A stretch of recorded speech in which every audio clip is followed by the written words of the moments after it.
Maana tukiacha pointi zinaelea. Sawa. Serikali ya Marekani, serikali ya Ufaransa, serikali ya Uingereza, wasimamizi wa uchaguzi ni watumishi wa umma. Kwa mfano kama Ufaransa, hakuna uchaguzi anayekwenda kusimamia mtu. Maeneo yenye wapiga kura wanaofikia 1000, mtu anatoka na karatasi yake nyumbani anakwenda kutumbukiza kura kwamba amemchagua fulani. Tatizo ni nini hapa? Kutoaminiana, sio kutokuaminiana, au ni kwa sababu ni watumishi wa umma? Wale wa Marekani wakiwa watumishi wa umma sawa sawa wanakwenda kumshtaki hata Trump. Kwa sababu wewe unazungumza hawa watumishi wa Ufaransa, wa Marekani na nini, bila kueleza tofauti ya watumishi wa umma wa Ufaransa na wa Marekani na tofauti ya watumishi wa umma wa Tanzania.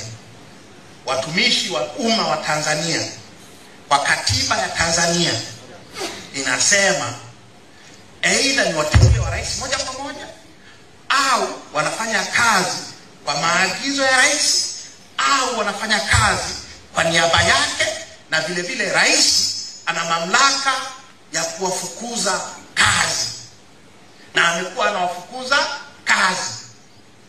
Unanielewa?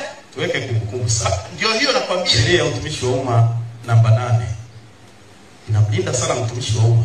Nazungumza katiba ya Jamhuri ya Muungano wa Tanzania, na wewe unafahamu kwa sababu unajua mambo haya.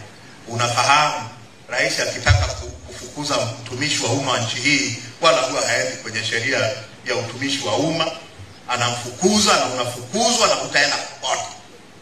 Haya, tuendelee point inayofuata. Kwa hiyo tuwe very clear. Hoja hapa ni watumishi wa serikali hawatakiwi kusimamia chaguzi kwa sababu ni watumishi wa rais. Na ni ya mwaka 91.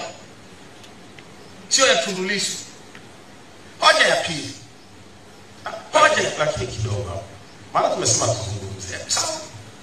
Hivi ukiajiri Tume ya Taifa ya Uchaguzi kwa halmashauri zote 185, vijiji 12,400, kata 4,300. Hiyo budget kwa kipindi ambacho wanakuwa hawasimamii uchaguzi wanafanya nini? Watakuwa unauliza wanafanya nini? Ndio. Kwa sababu ufahamu majukumu ya tume. Jukumu la kwanza kuandikisha wapiga kura. Kwa miaka mitano. Wapiga mara 2 kwa sababu ya sheria za sasa. Nchi za kidemokrasia wapiga kura wanaandikishwa muda wote. Ukifikisha miaka 18 unakwenda kwa msimamizi wako, kwa afisa wa uchaguzi wa kata yako. Kenya hapa wala sio Marekani. Marekani watakuletea nani? Watakuletea barua nyumbani kwako. Umefikisha umri wa miaka 18, fomu za kujiandikisha hizo hapo. Kenya unaenda kwa kata, kwa sababu afisa wa tume ameajiriwa paka ngazi ya kata. Na Zambia, na Malawi, na Ghana, na Afrika Kusini. Unaenda kujiandikisha. Mimi nimefikisha miaka 18, naomba kujiandikisha kupiga kura. Mimi nimehama kutoka Singida, nimehamia Dar es Salaam, nilijiandikisha Singida, nimehamia hapa, naomba kubadilika. Kazi hii inafanyika kila siku 24/7 kwa sababu watu wanafikisha miaka 18 wana muda wote kila siku. Kwa tume inatakiwa iwepo kila mahali, na ni watu laki ngapi watakao chaguliwa, watakao ajiriwa.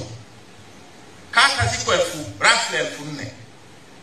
Na 2020 zilikuwa 2,956. Kama wameongeza, hawatakuwa wameongeza kata 1,000. Watakuwa wameongeza afiki hata 50. Kwa hiyo ukiajiri wasimamizi wa tume mpaka kwenye kata, umetoa ajira mpya 4,000. Ukiweka afisa wa tume kwenye jimbo, majimbo yako 264, umeongeza ajira 264. Ukisema kuwe na waratibu wa mikoa iko 31, umewajiri ongeza ajira ya watu 31. Nchi hii inashindwa kulipa mishahara ya watu wa ziada 5,000 kwa mfano. Kwa matumizi ya msafara wa rais tu wa magari 200. Ukipunguza hayo, ukipunguza